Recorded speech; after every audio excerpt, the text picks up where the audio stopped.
Hello, I'm Eric Montoya, and I'm a game designer. If you look at yourself, what do you see?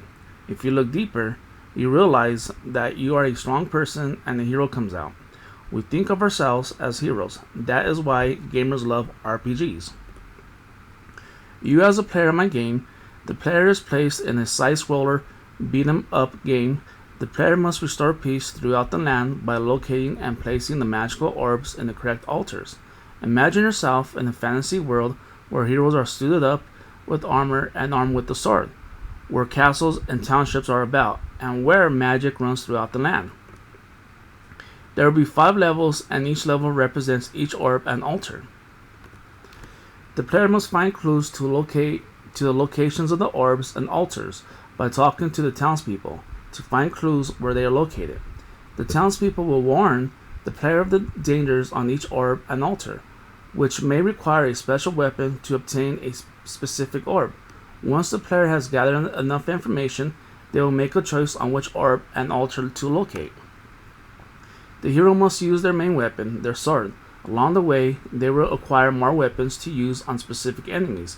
The hero will acquire a wooden stake, a rope, and a bow and arrow.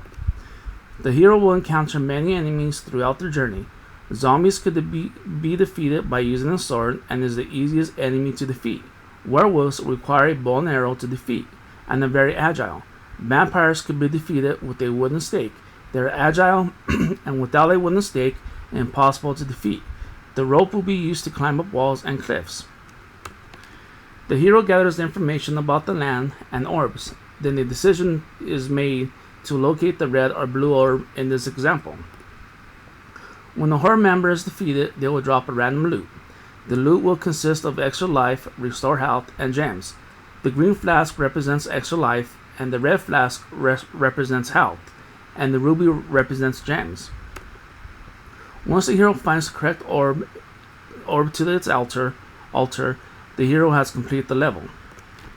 The player could take part in side quests. For example, a side quest that reunites a mother and son, get a remedy for an old lady, or in this slide, deliver a letter to a secret admirer from a young man.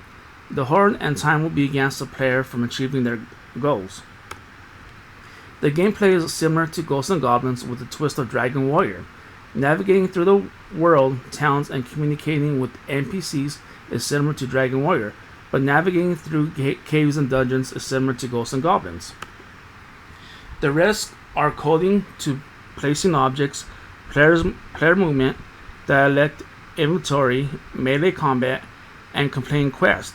The team must know how to create 2D sprites and artwork in 2D and creating 2D layout of the levels.